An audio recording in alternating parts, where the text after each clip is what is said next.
말씀과 함께 걷는다. 마테오 복음서 7번째.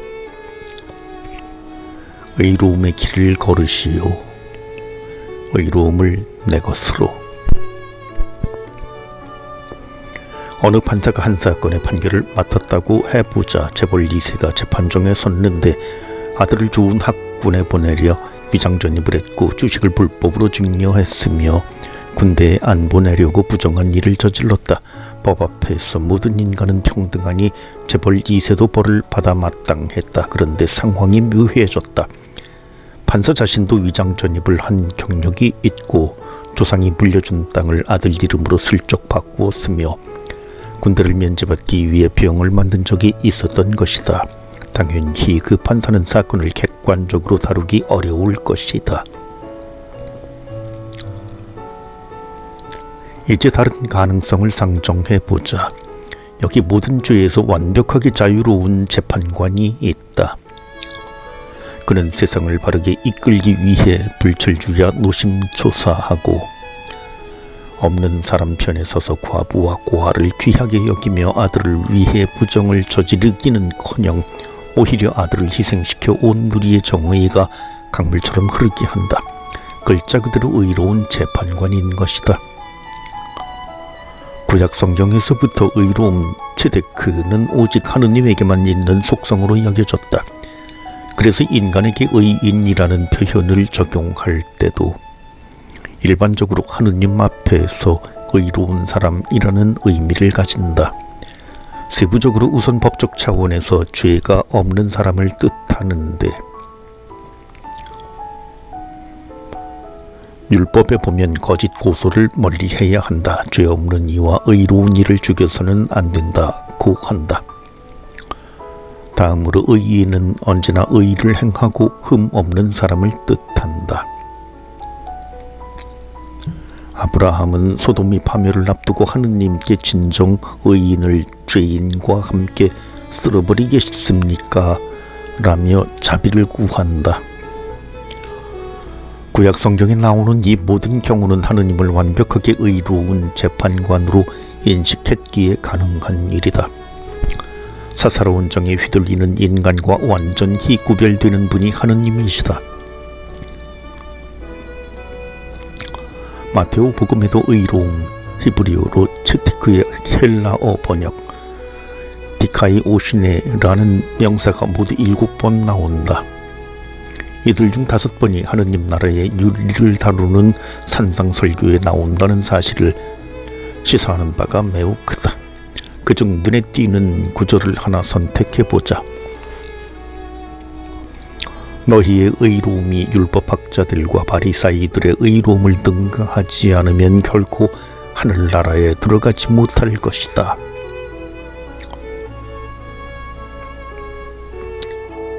마테오는 의로움이 구약 성경으로부터 내려오는 개념이며 하느님의 속성으로 여겨진다는 사실을 그 누구보다 잘 알고 있었다. 그리고 유다교 지도자들이 의인이라는 자의식을 갖고 있었던 것도 알고 있었다. 법적 차원에서 의인이란 원래 법 규정을 잘 지키는 사람이나 재판에서 무죄 선고를 받은 사람이라는 뜻이다.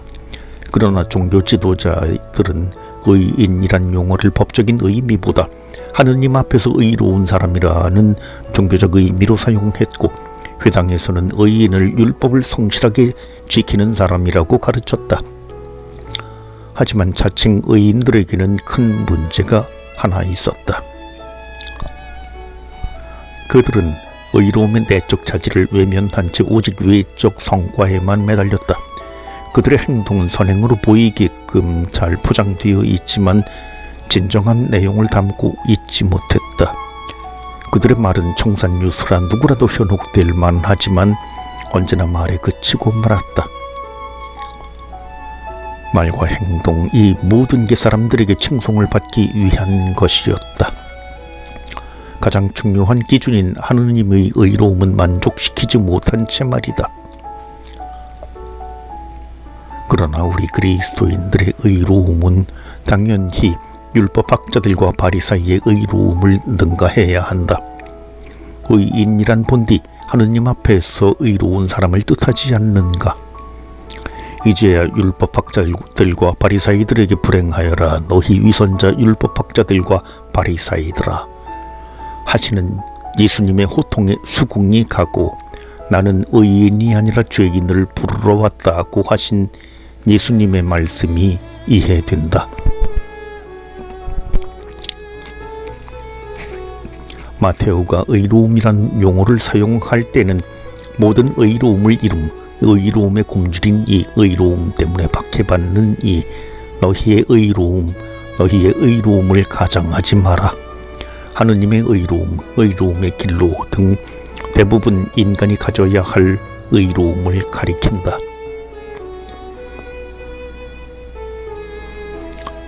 우리의 의로움이 하느님의 의로움을 기준으로 하는 것은 분명하나 그 의로움을 구현해야 할 과제가 우리에게 주어져 있다는 뜻이다. 이 대목에서 바오로의 의화 가르침과 확연히 구분된다. 적극적으로 걸어가야 할 의로움의 길. 바오로 역시 마테오처럼 하느님 한 분만 의롭다고 보았다. 하지만 인간의 노력으로 하느님의 의로움을 공유할 수 있다고는 생각하지 않았다. 아담이 죄를 지은 이후 모든 인간은 죄의 세력 아래 놓여 있으니 죄는 인간에게 숙명이기 때문이다.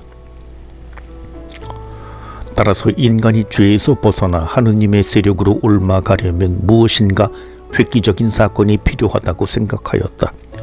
그래서 바오로는 하느님께서 외아들을 세상에 보내어 우리 죄를 대신해 십자가에 달려 죽게 하심으로써 인간이 죄에서 벗어나는 일이 가능해졌다고 보았다.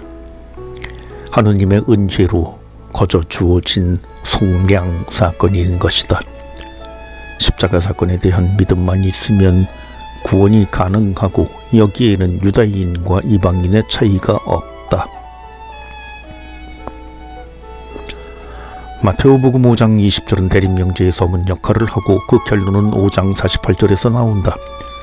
그러므로 하늘에 너희 아버지께 완전하신 것처럼 너희도 완전한 사람이 되어야 한다. 여기서 말하려는 하느님의 완전함은 두말할 것도 없이 하느님의 의로움이다. 모름지기 인간은 하느님의 완전함을 쫓아 우리의 말과 행동을 다스려야 한다. 하느님으로부터 의롭다고 수동적인 선언을 받기보다는 하느님이 완전한 것처럼 우리도 완전하게 되어야 하니 적극적으로 의로움의 길을 걸어가야 한다. 재벌 2세를 봐주던 판사가 죽어 하느님 앞에 설 때 하느님께서는 반드시 물으실 것이다. 자네 그때 왜 공정한 판단을 하지 않았나? 몰라서 그랬다는 말은 아예 하지 말게. 사람의 눈은 속일 수 있어도 내 눈은 못 속인다네. 그 판사님 적당히 변명거리를 서둘러 준비해 두어야 할 것이다.